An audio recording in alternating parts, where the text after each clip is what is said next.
성경 말씀 봅시다. 마태복음 27장 1절부터 10절까지 교독하겠습니다. 27장 1절에 새벽에 모든 대제사장과 백성의 장로들이 예수를 죽이려고 함께 의논하고 결박하여 끌고 가서 총독 빌라도에게 넘겨주니라. 때에 예수를 판 유다가 그의 정죄됨을 보고 스스로 뉘우쳐 그 은 30을 대제사장들과 장로들에게 도로 갖다 주며 가로되 내가 무리한 피를 팔고 죄를 범하였다 하니 저희가 가로되 그것이 우리에게 무슨 상관이 있느냐 너가 당하라 하거늘 유다가 은을 성소에 던져놓고 물러가서 스스로 목매어 죽은지라. 대제사장들이 그 은을 거두며 가로되 이것은 피값이라 성전고에 넣어둠이 옳지 않다 하고 의논한 후 이것으로 토기장에 밭을 사서 나그네의 묘지를 삼았으니 그러므로 오늘날까지 그 밭을 피밭이라 일컫느니라. 이에 선지자 에레미야로 하신 말씀이 이루었나니 일렀으되 저희가 그 정가된 자 곧 이스라엘 자손 중에서 정가한 자의 가격 곧 은 30을 가지고 토기장의 밥값으로 주었으니 이는 죽여서 내게 명하신 바와 같으니라 하였더라. 아멘. 아멘. 27장을 같이 읽었습니다. 28장이 되면 이제 마태복음이 끝이 나는데 예수님의 죽음 직전의 상황을 설명하고 있습니다.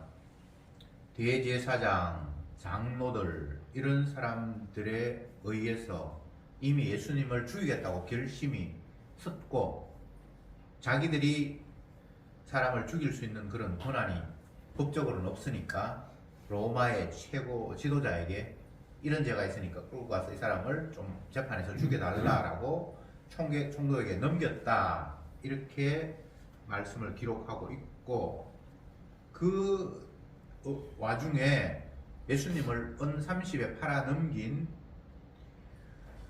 가룟 유다는 예수님이 로마 총독에게 넘어가고 막 죽여야 된다라는 이런 상황들을 분위기를 보면서 갑자기 자기가 행동에 뭔가 잘못된 것 같은 그런 죄책감 같은 게 느껴졌던가 보죠. 그러면서 예수님을 죽여야 될 만큼 그렇게 나쁜 사람은 아닌데 뭐 이런 식의 생각을 가지면서 자기가 받은 돈을 다시 대제사장에 갖다 주면서 이분은 죄도 없는데 죽이는 데는 합당하지 않다. 그리고 내가 이 돈 받은 게 뭐가 잘못된 것 같아서 다시 이게 반납을 했습니다. 그러니까 대제사장이 뭐 그 사람이 네가 어떻게 평가하든 그거는 상관이 없는 일이다. 이미 다 결정된 거다. 라고 하면서 그 돈을 돌려주려고 하니까 이제 가룟 유다는 가버렸고 그래서 제사장이나 종교 지도자들이 사람을 죽이려고 서로 짜고 돈 주고 이런 게 했던 거예요. 좀 찝찝하기는 했던가 보죠. 그래서 이 피값을 가지고 이게 성전에 돈을 두기는 합당하지 않으니까 차라리 공공요금으로 쓰는 게 좋지 않겠냐 하면서 노숙자들, 집 없이 죽은 사람들, 길거리에서 가족들도 없이 죽은 이런 사람들을 위해서 묘지를 구하면 좋겠다 하면서 그 은 30을 가지고 노숙자들의 묘지를 할 땅을 샀다 이렇게 되어 있고 그것은 에레미야에게 하나님께서 말씀하신 것을 이루게 하기 위해서 그런 일들이 벌어졌다 이렇게 하고 오늘 본문이 끝이 났습니다. 예수님의 죽음에 대해서 대제사장들 1절에 보면 새벽에 모든 대제사장과 백성의 장로들이 예수를 죽이려고 함께 의논하고 결박하고 끌고 가서 총독 빌라도에게 넘겨주니라 이렇게 되어 있습니다. 여기서 보면 모든 대제사장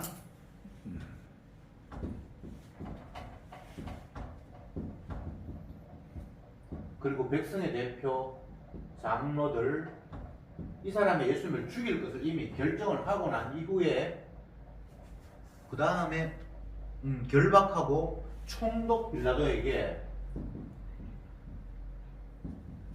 빌라도에게 끌어갔다. 그 얘기 보면 대제사장들, 이 최고의 종교 지도자들 해마다 한 명씩 대제사장을 뽑는데 유대 법에 의하면 1년에 한 번 지성소에 들어가서 하나님께 예배드릴 수 있는 사람이 대제사장이잖아요. 이 대제사장 모든 대제사장을 1년에 한 번 보니까 몇 년 지나면 이렇게 대제사장들 모였겠죠. 종교 지도자급, 최고의 지도자급. 그리고 장로들, 이 백성의 대표들이잖아요. 그러니까 최고의 지도자, 백성들의 대표, 심지어 그 나라를 다스리는 총독, 이들이 다 동원돼서 예수 죽이는 일에 하나가 되었다라는 말은 모든 인류가 거기에 합세했다는 이런 이야기입니다. 어떤 특정한 사람에서 죽음이 되는 게 아니고 종교 지도자들, 백성의 대표들, 그리고 정치 지도자들, 어떤 계층에 있든 모두가 다 메시아를 죽이는 일에 한 통속이 되었고 합세했다. 그래서 나는 예수님 죽인 적이 없는데요 라고 누가 말한다면 이 말을 이해를 못하는 거예요. 모든 인류가 죽였어요. 이건 뭐 유대인뿐만 아니라 이방인뿐만 아니라 어린아이, 뭐 착한 사람, 못된 사람, 똑똑한 사람 가릴 것 없이 모두가 다 자기에게는 예수라는 존재가 걸림돌이었고 그냥 그분이 말하고 행동하고 하는 것들이 도저히 나의 생존에 도움이 되지 않고 방해만 되기 때문에 참을 수 없어서 그를 죽이는 일에 합세하는 구도, 그것이 예수님의 죽음 속에서 세상에서의 어떤 펼쳐지는 상황이라고 주님은 이렇게 말씀을 하셨고 이렇게 지금 상황이 돌아갔다라고 마태가 기록하고 있습니다. 분명히 예수님은 하나님이에요. 그리고 자기 백성의 죄를 구원하기 위해서 이 땅에 오셨어요. 근데 그 구원받을 백성들도 알아보지 못했고 예수님을 배척을 했고 또 구원과 상관이 없는 사람도 배척을 했고 그 배척한 이유는 사람들의 모든 행위가 악하다고 주님이 규정하셨고 너희들은 지금 저주 아래 있고 마귀가 너희들을 다스리는 그 통속 가운데 놓여 있어 라고 그들을 그냥 죄라고 그냥 규정을 해버렸어요. 어떤 사람은 죄고 어떤 사람은 죄가 아니다. 어떤 사람의 행동을 보면 너는 잘했고 너는 행동을 못했다. 이런 게 아니라 세상을 바라보는 그 주님의 안목이 여기는 생명이 없고 마귀가 지배하는 곳에서 너희들이 놓여 있으니까 너희들은 다 악이야 라고 예수님께서 평가를 했단 말이죠. 그 평가를 들은 인간들이, 인간의 대표들, 종교 지도자들, 백성의 대표들, 그 정치적인 지도자들 모두가 다 합쳐서 에이 안되겠다 죽이자 이렇게 됐습니다. 이것을 다른 식으로 표현해 보면 하나님의 나라와 인간의 나라는 공존할 수가 없습니다. 하나가 박살이 나야 돼요. 첫 번째 박살이 난 것은 하나님의 나라가 인간 나라에 의해서 부서지는 것처럼 그렇게 보이잖아요. 예수님을 잡아 죽이니까. 그렇죠? 근데 결국은 그게 그런 것이 아니라 하나님의 나라에 의해서 인간의 나라가 박살이 나야 된다는 근거를 주님께서 마련하신 겁니다. 성경을 볼 때에 우리가 자꾸 문자에 집착하다 보면 전체적인 구도를 놓칠 수가 있어요. 그래서 항상 그걸 보면서 큰 그림을 그릴 수 있는 그런 은혜가 있으면 좋습니다. 지금 예수님과 인간들이 대립을 하고 있잖아요. 인간은 대제사장, 뭐 장로, 총독, 이게 다 인간이잖아요. 어떤 특정한 사람이 아니고 전체라고 제가 얘기했죠. 그러니까 하나님의 편에 선 예수님과 땅에 있는 인간들이 대립을 하는 구조인데 이것은 다른 말로 하면 하나님의 나라, 이거는 인간 나라가 지금 충돌이 일어났습니다. 그러면 왜 인간들의 대표가 하나님 나라에서 온 예수님 하나님을 죽이기로 결단하고 그게 넘겨줬는가? 공존할 수가 없으니까 하나가 없어져야 내가 살 수가 있는 거예요.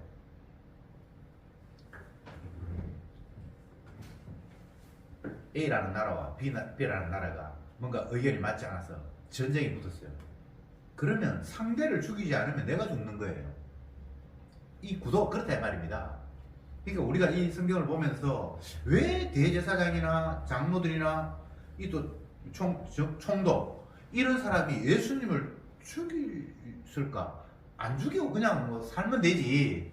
그냥 지는 지 하는 대로 내버려 두고 우리는 우리 갈 길 가면 되잖아 라는 이런 생각을 우리가 할 수 있잖아요. 근데 그렇게 될 수가 없는 거예요. 저를 죽이지 않으면 내가 죽게 돼 있어요. 이게 하나님 나라와 인간 나라의 대결 구도입니다. 이 여자의 우선과 뱀의 우선의 모습이라고 이렇게 생각하면 되죠. 그래 이런 식으로 생각을 해야 되는데 자꾸 사람들은 그런 식으로 구도를 형성하지 않고 뭐 예수님은 예수님대로 살면 되고 우리는 우리대로 살면 되지 굳이 뭐 우리가 그를 죽일 필요가 있냐 이런 생각을 하는데 그건 하나님의 언약을 몰라서 그래요. 그렇게 안 되게 돼 있어요. 반드시 여자의 우선은 뱀의 우선을 공격하고 뱀의 우선은 여자를 공격한다는 정도가 상대를 그냥 꺾어서 약하게 만들고 하는 정도가 아니라 죽이 없어야만 내가 존재할 수 있는 이런 구도가 되어 있어요. 그래서 첫 번째의 표면적인 모습은 인간이 하나님을 이긴 구도예요. 그래서 그들은 이제 아이고 저 속썩인 거 알튼이 뽑았다. 이제는 좀 편하게 살 수 있겠구나. 내가 승리했겠구나. 이렇게 인간들이 생각했단 말이죠. 근데 그건 예수님의 작전이었어요. 그렇게 만들어 놓고 봐 너희들을 멸망하는 게 마땅하잖아. 내가 너희를 지었고 너희를 만들었는데 심지어는 너희들 가운데 구원하기 위해서 내가 이 땅에 왔는데 너희들이 나를 잡아 주겠지 라고 이야기하면서 이들 모두가 천번만번 지옥가도 아무 변명을 할 수 없는 그런 지경으로 주님이 완전히 만들어 놓았어요. 이게 주님의 전략이에요. 그렇게 해놓고는 주님께서 부활하셔서 주라는 사실을 이제 만방에 전하기 위해서 자기 택한 백성들을 뽑아내는 그런 식으로 사건이 펼쳐지고 그것이 하나님의 약속된 과정이에요. 그냥 일이 벌어졌으니까 하나님께서 문제 해결하기 위해서 어떻게 한다라가 아니라 처음부터 하나님께서 그렇게 구도를 만들어 놓았어요. 그게 약속이에요. 언약이에요.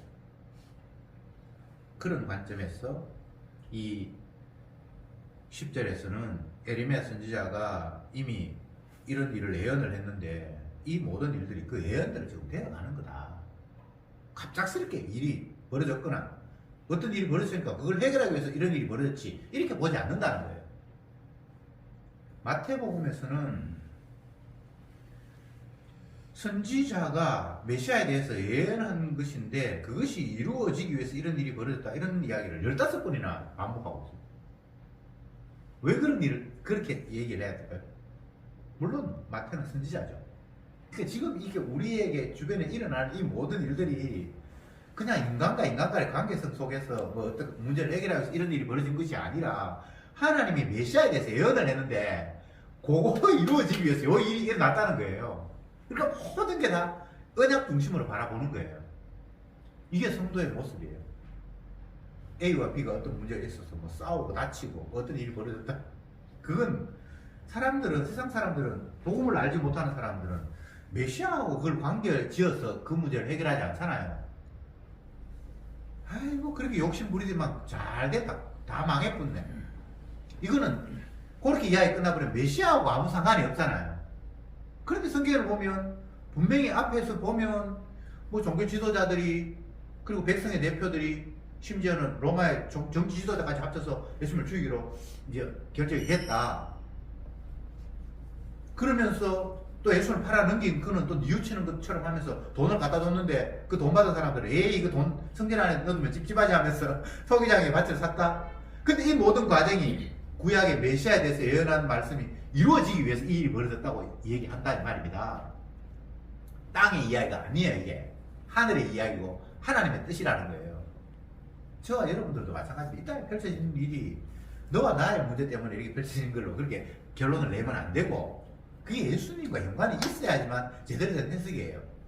모이고 흩어지고 싸우고 망하고 죽고 뭐 어떤 일이 벌어져도 그것이 인간의 관계성 속에서 너와 나의 문제 때문에 이렇게 발생했다고 그렇게 보지 않아요.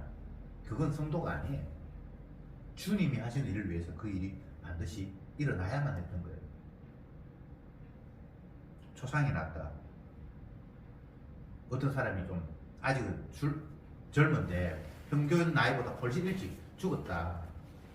그러면 사람들은 뭐 안 됐다 그러고 또 왜 죽은 놈 물어보니까 뭐 그 욕심이 많아서 뭐 어떻게 막 설명을 하잖아요. 그럼 성도는 그게 좀 웃기는 거예요. 한 번 죽는 것은 하나님이 정하신다고 말씀했는데 때가 되어서 이제 그는 간 거예요. 다른 이유를 설명할 필요가 없어요. 모든 세상이 주님의 주되심을 위해서 만들어졌기 때문에 펼쳐지는 하나하나가 주님의 뜻에 의해서 일어난 겁니다. 그래서 단순하게 생각하면 돼요. 아, 때가 되어서 하나님께서 주님의 영광을 위해서 그 일을 주님이 이루셨구나. 그게 끝이에요. 자꾸 인간적인 어떤 해석을 붙일 이유가 없어요. 3절에 보면 예수님을 판 유다가 그의 정죄됨을 보고 예수님께서 막 죽겠다고 죽이겠다고 막 결단하면서 이런 걸 보면서 스스로 뉘우쳐 은삼십을 대상에게 갖다 주었다 이렇게 돼 있는데 이게 뉘우쳤다라는 말이 있죠. 그 앞부분에는 베드로가 예수님을 종교 지도자 앞에 끌려가가지고 막 이제 죽게 된다라고 이야기하고 당신이 하나님의 아들도 아니면서 하나님의 아들이니까 죽는 게 마땅하다 막 이렇게 되고 하니까 본인도 이제 답답했는데 어린 뭐 비자 하나가 여자 종이 하나가 당신도 저 무리 아니냐 그러니까 아니라고 그러고 세 번이나 이제 부인했는데 닭이 울었다 하면서 예수님께서 네가 닭 울기 전에 나를 세 번 부인하리라는 말이 생각이 나서 통곡했다 이런 말이잖아요. 베드로는 통곡했고 이 사람은 스스로 뉘우쳤고 근데 그거 큰 의미가 없어요. 뉘우쳤으면 천국 넣어줍니까? 통곡하면 이거 통곡도 만약에 뉘우치는 거와 비슷한데 그렇게 했다고 해서 그게 큰 의미가 없어요.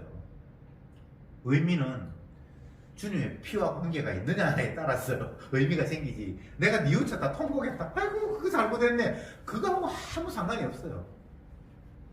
우리는 자꾸 사람의 행위에 대해서 의미를 자꾸 부여하려고 그래요. 그 의미 없습니다. 주님의 피와 의미가 있지 누가 어떻게 했더라 큰 의미가 없어요. 물론 주님의 피의 능력이 그 사람을 이렇게 하기도 하고 저렇게 하기도 하는 피라는 관점에서 보면 그 행위를 의미를 부여하는 건 괜찮아요. 왜냐하면 피를 설명하기 위해서 십자가의 의미를 설명하기 위해서. 그러나 십자가와 상관이 없이 의미를 찾는 것은 다 헛된 겁니다. 야고보서 보면 행함이 없는 믿음은 죽은 것이다 라고 말하고 있잖아요. 근데 그 행함을 로마서에서는 행위로는 구원을 얻을 수 없고 믿음으로 구원을 얻을 수 있다 이렇게 얘기했거든요. 그러니까 마치 로마서에서는 행위를 믿음과 반대되는 부정적인 의미로 사용을 하고 있고 야고보서에서는 행함이 콜 믿음이에요. 그래서 사람들이 이제 질문을 많이 하는데 차원이 달라요.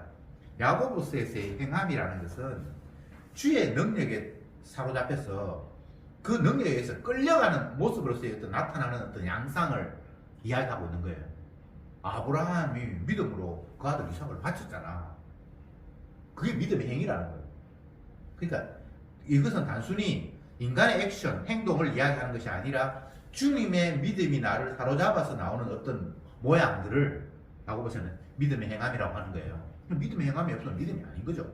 왜 야고보가 그런 이야기를 하는가 하면 복음을 받아들이고 사람들이 복음에 사로잡혀서 살아가는 것이 아니라 요거 뭐라고 하라고 했으니까 내가 그거 했어 라는 식으로 흉내를 낸다는 거예요. 그거 믿음 아니라는 거죠.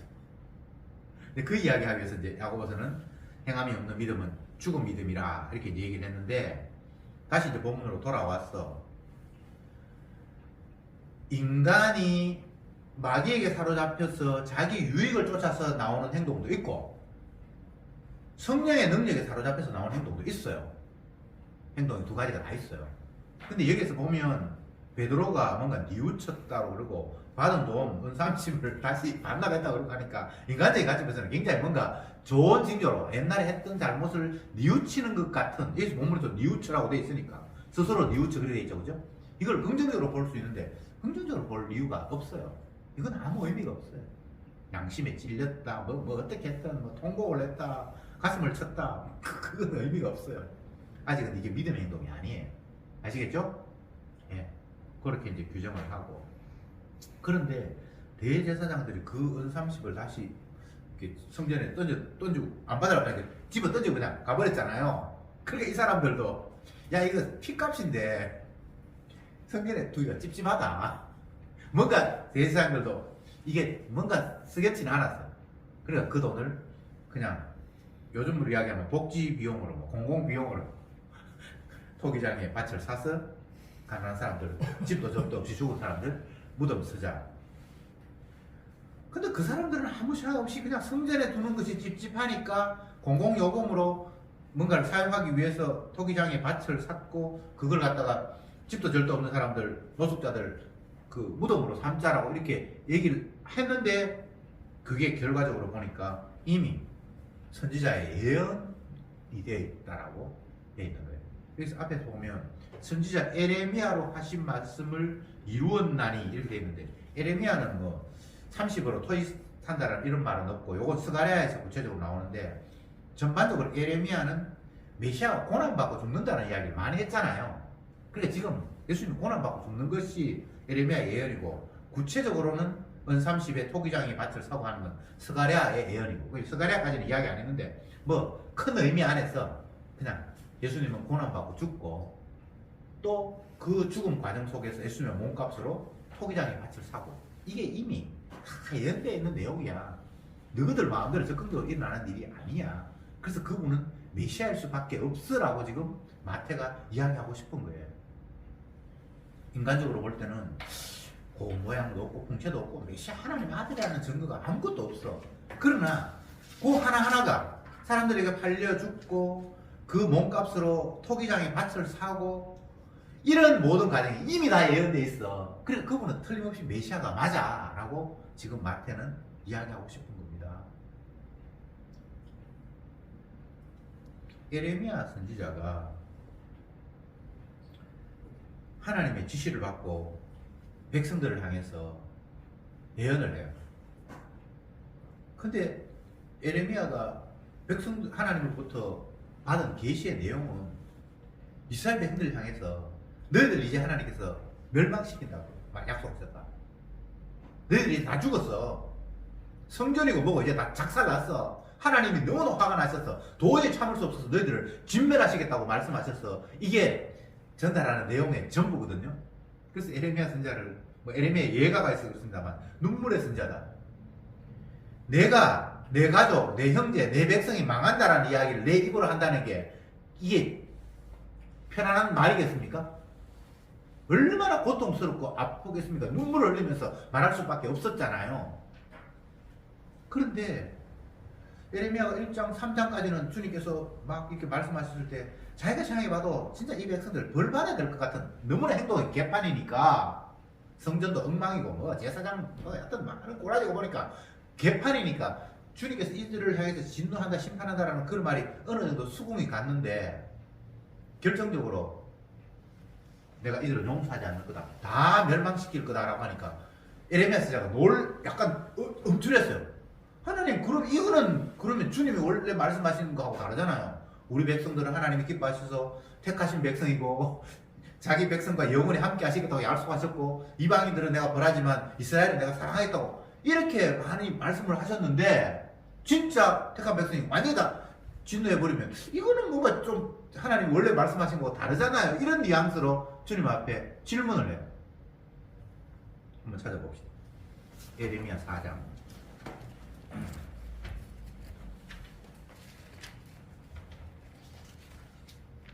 10절에 제가 읽어볼게요. 예레미야 4장 10절. 내가 가로되 슬프도소이다. 주 여호와여, 주께서 진실로 이 백성과 예루살렘을 크게 속이셨나이다. 이러시기를 너희에게 평강이 있으리라 하시더니 칼이 생명에 미쳤나이다. 주님 분명히 예루살렘 평강 이야기했잖아요. 근데 지금 와가지고 이제 완전히 멸망시킨다 그러면 우리를 그러면 속인 거잖아요. 앞에서 주께서 진실로 이 백성과 예루살렘을 크게 속였나이다 이렇게 돼 있잖아요. 여러분, 하나님이 이스라엘 백성들을 속인 적이 있습니까? 저들이 스스로 하나님은 평강의 하나님이라고 생각을 해서 지가 지금 지한테 속고 있는 거지, 하나님은 그들을 속인 적이 없거든요. 말씀에 순종하면 복을 받지만 불순종하면 저주한다고 얘기했잖아요. 근데 왜 선지자 에레미야마저도 주께서 진실로 이 백성과 예루살렘을 크게 속였습니다, 왜 이렇게 이야기할까요? 그 사람 에레미야마저도 하나님 말씀을 그런 식으로 평강을 주실 것이라고, 그렇게 복 주실 것이라고, 우리 민족에게는 하나님이 특별히 복 주실 거라고 그렇게 받아들였으니까 속였다고 이야기하는 거잖아요. 제가 지금 무엇을 말씀드리려고 하는가 하면, 인간들은 은혜가 오기 전에는 하나님의 말씀을 지유리한 쪽으로 그냥 받아들이면서 잘못 해석할 수밖에 없다는 걸 이야기하는 거예요. 하나님을 속았다고 생각하는 거예요. 멸망시키겠다고 하니까. 우리를 평강을 주시겠다고 말씀하셨는데, 제사제도 마련해놓고 이 피 흘려서 제사 지내면 우리 죄를 다 용서하신다고 하셨고, 우리는 그런 나름대로 뭔가 이런 걸 하고 있는데 결과적으로 우리를 완전히 다 생명을 멸하신다고 하면 하나님이 우리한테 말씀하는 거 지금 잘못 얘기한 거잖아요. 지가 잘못 생각해놓고는. 그러니까 이게 얼마나 참 인간의 입장에서는 청천벽력 같은 그런 말입니까? 주님이 우리를 크게 속였습니다. 평강을 주신다 그러고 멸망시킨다니, 이게 지금 무슨 말입니까? 좀 주님 해명해 보세요. 주님은 속인 적이 없는데 하나님을 지 혼자 평강의 하나님으로 착각하고 있는 거예요. 순종해야지 평강을 주시죠. 안 순종했는데 멸망하는 게 맞잖아요. 근데 에레미야마저도 하나님 말씀이 원래 말씀하고 다른데? 라고 지도 잘못 해석했다는 거예요. 그러면 이 땅에 하나님의 말씀을 육의 관점에서, 성령이 임하지 않는 그냥 선학적인 관점에서 제대로 해석하면서 주님을 알 수 있는가 하면 알 수 없다는 이야기를 그 말씀을 보면서 우리가 깨닫는 거예요. 예수님 당시에 대제사장, 서기관, 바리새인 이런 사람들이 앞서서 예수님을 메시아가 아니다라고 최종적으로 평가하면서 백성들에게 이 사람을 죽여야 된다. 백성들을 보니까 그렇겠네. 이렇게 되는데, 그 지도자들이 어리석은 사람들이 아니에요. 성경을 열심히 안 보는 사람들이 아니에요. 날마다 성경을 가지고 연구하는 사람들이에요. 근데 성경의 역사가 없으니까 평강의 하나님밖에 볼 수 없는 거예요. 그게 한계예요. 근데 메시아가 와가지고 너희들은 다 마귀 새끼다. 죽어야 된다. 지옥이 너희들을 위해서 예비됐다. 이렇게 얘기를 하니까 그게 에레미야가 주님 우리를 속이셨잖아요. 이렇게 하는 거랑 똑같은 거예요. 인간은 언약 중심으로 세상을 보거나 자기 자신을 이해하지 못해요. 성령이 오기 전에는. 성령이 오고 나면 그 말이 받아들여지는데, 성령 받기 전 내 선악 구도로는 절대 그런 개념을 찾을 수가 없어요. 분명히 주님이 창세기에서부터 말씀을 하셨잖아요. 맨 처음 아담이, 그리고 그 아담의 몸에서 태어난 하와가, 하나님께서 2명밖에 없을 때 하나님 말씀하셨잖아요. 이 에덴 동산에 생명나무도 있고 선악을 알게 하는 나무도 있는데, 선악을 알게 하는 나무 요건 너 절대 손대면 안 된대. 손대면 너가 죽어. 그렇게 처음 약속이 던져졌잖아요. 그런데 아담과 하와가 그걸 손대서 다 먹었잖아요. 그때 하나님께서 약속대로 너희들은 정령 죽는다 하면서 생명나무가 있는 에덴 동산을 또 추방시켜버렸잖아요. 맞죠? 이게 틀이에요. 틀, 구도, 하나님의 약속. 그러니까 생명나무가 있는 곳에서 추방된다는 그 자체가 그냥 저주고 사망이지, 거기서 뭘 행동을 해서 어떻게 하는 게 아니에요. 그래서 다 그쪽에서 하나님의 말씀을 줬는데, 에레미야가 오해하듯이 평강의 하나님인데 우리를 심판하신다니. 또 신약의 대제사장이나 서기관 이런 사람들이 메시아가 오면 우리를 구원할 자인데, 이 메시아는 자기가 메시아를 하면서 너희들은 저주받아야 된다, 마귀 새끼다 이렇게 얘기를 하니까 자기의 상식으로는 틀리잖아요. 성경이 그 이야기를 하고 있잖아요. 왜 그렇습니까? 주의 은혜가 오지 않으면 선악과 담은 인간은 그런 식으로밖에 해석할 수가 없어요. 그거 말고 다른 해석이 나올 수가 없어요. 오늘날도 복음 전하면 은혜가 임하지 않으니까 얼마나 많은 반발을 하면서 분노를 합니까? 진짜 너는 말도 안 되는 소리를 한다. 왜 세상이 다 예수님 십자가 중심으로 해석돼야 되는데, 이런 말이 당연히 나올 수밖에 없잖아요. 근데 주님이 세상의 주인인데, 자기가 그렇게 작정하고 모든 것을 만들었고 만물이 주에게서 나오고 주로 말미암고 주에게로 돌아간다고 이미 결정해버렸는데, 그게 안 믿어지니까 주님 중심으로 모든 게 돌아가야 된다는 게 너무나 그들에게는 화가 나는 거예요. 내 중심도 좀 있고 그렇게 돼야 된다고 그렇게 생각하는 거죠. 최근에 우리나라 정치권 가운데 이제 이슈가 되는 것 중에 하나가 경기도 도지사가 경기도가 이제 너무 크니까 경기 남도 경기 북도 이렇게 해가지고 이렇게 나누겠다고 이름까지 이제 정해가지고 평강 누리 뭐 티라고 가상해가 만약에 여러분들이 뭐 동의한다면 이렇게 하겠다라고 이제 뭐 안을 제시했는데 그것 때문에 막 시끄럽고 난리가 나요. 자.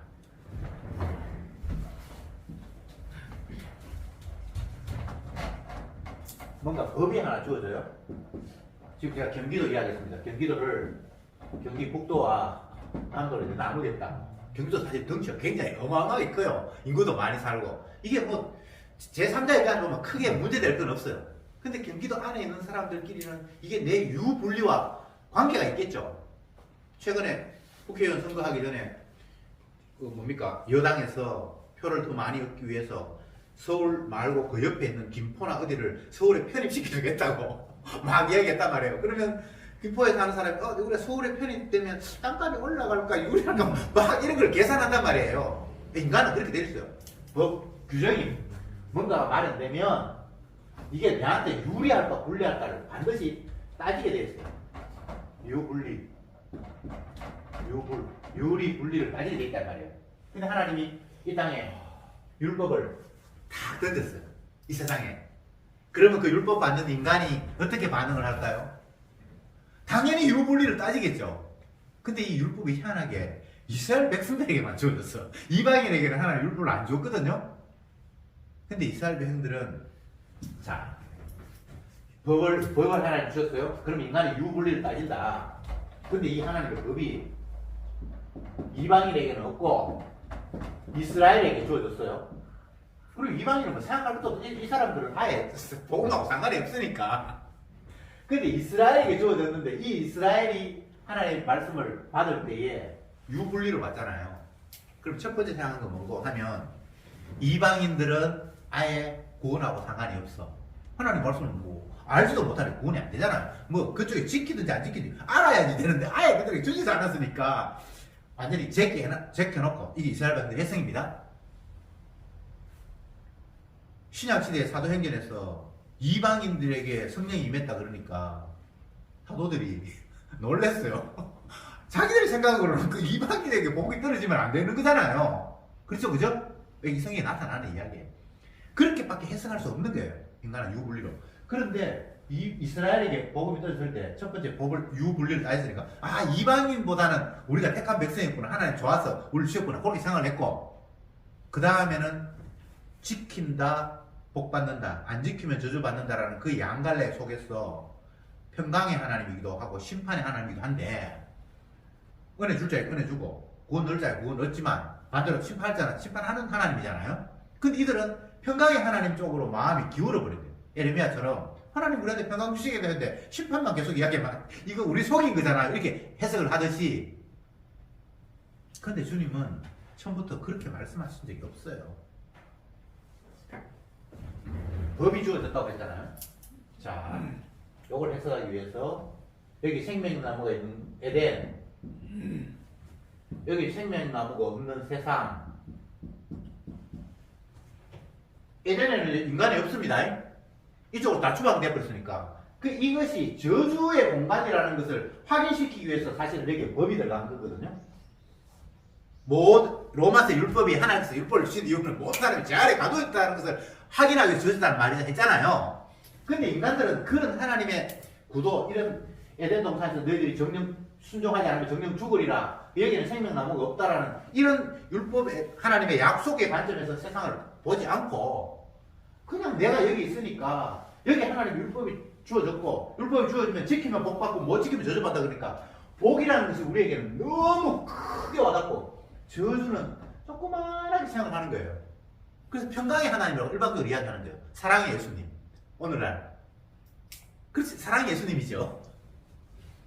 이 목사님이 이걸 깨기 위해서 저주의 하나님이라고 책을 쓰니까 난리가 났어요.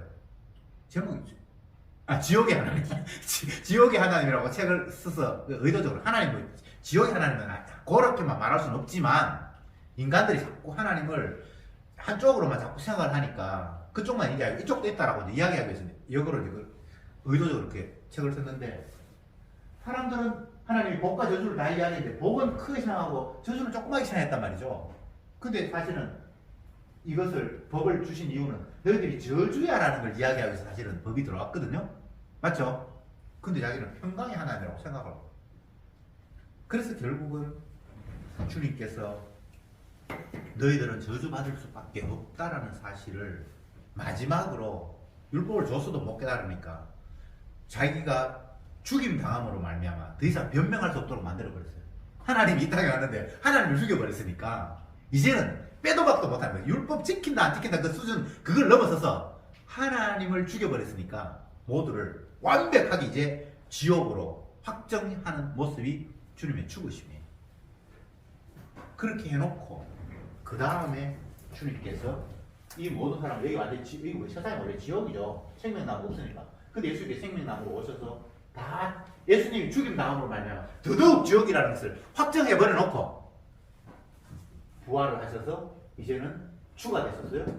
부활을 하셔서 그래서 자기의 영을 보내서 자기 택한 백성을 건질 때 그 건진 받은 사람은 자기를 살아갈 수가 없어요. 나는 이게 지옥인데 내가 자체가 생각하는 것이 나는 얼핏 악한 그냥 아담의 후손으로 물려받아서 몸이 죄 중에 잉태해서 내한테 죄밖에 안 나온다라는 사실을 인정할 수밖에 없고 성령을 받으면 더더욱 내가 어떻게 해서 하나님 앞에 복을 받는다든지 이것 자체가 아예 불가능하다는 걸 깨닫고 그래서 피 아니면 그분의 보혈에 피가 나를 깨끗하게 하지 않으면 안 되는 구도로구나라는 것을 깨닫게 하는 최고의 좋은 모습이 주님께서 죽임으로 자기 자신이 부활하시고 난 이후에 자기 영을 십자가 영을 그들에게 보내주심으로 말미암아 그 피로 건지는 그 방법 말고는 주님이 다른 방법을 생각하신 적이 없기 때문에 이런 일들을 지금 펼치고 계시는 겁니다.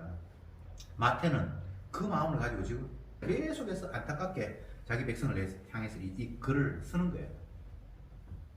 그러니까 이 일어나는 모든 일 이게 예수님이 힘없어서 사람들이 잡혀 죽는 것도 아니고 이렇게 되어야만 주님의 구원이 온전히 살아나기 때문에 이런 모습을 했고 심지어는 뭐 예수님께서 은30에 팔리고 그게 나중에는 토기장에 밭으로 사고 이런 모든 것까지 다 예언된 거야. 이 바보들아.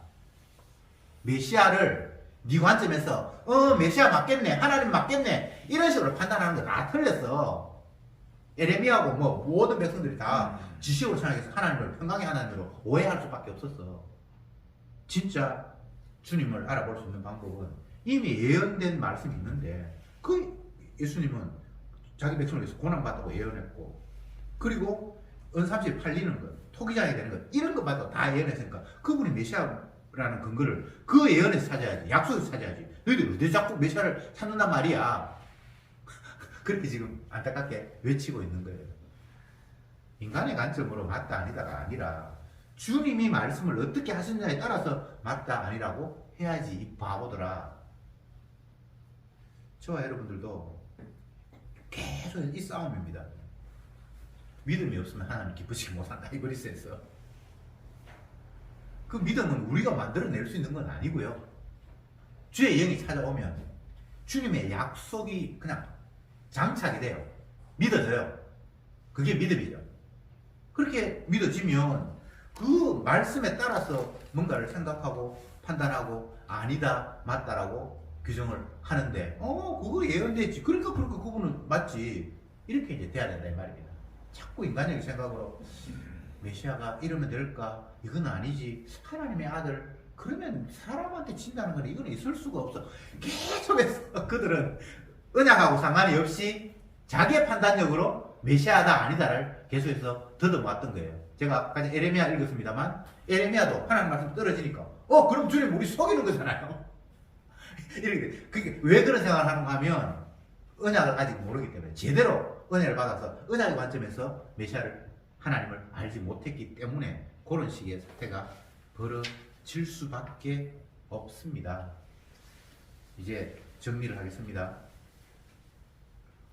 예수님은 이 땅에 오셔서 하신 말씀이 나는 내 뜻을 대로 뭔가를 하기 위해서 온 것이 아니라 철저히 아버지가 나를 보낸 이유, 아버지와 내가 약속한 그 내용대로만 나는 움직일 거야. 그렇게 말씀을 하셨어요. 그 모습이 사람들에게 잡혀서 죽는 모습이에요. 그래야만 그가 주가 되고 세상을 구원도 하고 심판도 할 수 있는 그런 모든 조건을 다 갖추게 되는 거예요. 철저히 약속입니다. 약속 외에는 도무지 주님은 한 발짝도 움직이는 분이 아닙니다. 저와 여러분들은 약속에만 관심을 가져야 돼요. 그것을 신약에서는 새 약속, 새 언약, 피로 내가 새 언약을 세운다. 그냥 한마디로 딱 정리를 해버렸어요. 복잡한 게 아니에요. 뭐 구약에는 뭘 해야 되고 지켜야 되고 뭐 굉장히 좀 많은 것 같은데, 물론 그것도 결국 십자가의 피를 이야기하기 위해서 펼쳐놓은 것이지만 어쨌든 구약은 굉장히 방대하잖아요, 내용들이. 근데 신약에 넘어오면 새 언약은 이것이니 피로 주님께서 새 언약을 말씀하셨다, 십자가로 말씀하셨다, 그렇게 딱 정리를 하는 거예요. 근데 주님의 죽음은 자기 자신의 주되심을 위해서 죽었고, 우리가 예수님을 죽였다는 것을 보여주기 위해서 죽었고, 그런데 내가 그분을 죽였는데 그 죽임당한 그분의 그 죽음이 나를 건진다는 것, 이게 유일한 주님의 약속이라는 것, 이것만이 주님의 능력을 보여주는, 그리고 자기 백성을 구원하는 주님의 모습이라는 것을 우리는 이 말씀을 보면서 다시 한번 되새길 수 있으면 좋겠습니다. 기도합시다. 주님, 감사합니다. 도대체 약속이 무엇인지, 우리는 약속을 생각을 하면 그냥 그렇게 하나님께서 말씀을 하셨구나, 그걸 열심히 이루시겠구나, 그 정도로 생각을 했는데 그런 것이 아니라 그 약속이 전부였다는 사실을, 그리고 그 약속만 이루어진다는 사실을, 약속에서 단 한치도 벗어나는 것은 상상도 할 수 없는 일이라는 것을 다시 한번 우리의 가슴에 새기게 하옵소서. 주님의 약속이 분명히 있는데 그 약속은 덮어놓고 다른 무엇을 자꾸만 머릿속에 상상하면서 이렇게 됐으면 좋겠다, 나는 이걸 가졌으면 좋겠다, 약속과 전혀 상관이 없는 것들을 마음속으로 그리고 소유하기를 원하고 붙잡기를 원하고, 그런 나라를 상상하는 어리석은 저들을 불쌍히 여겨 주옵소서. 말씀을 펼쳐놓고 주의 약속이 무엇인지를 날마다 확인하면서 그 십자가의 은혜가 점점 더 크게 저들에게 다가오는 은혜가 늘 있게 해 주옵소서. 예수님의 이름으로 기도드리옵나이다. 아멘.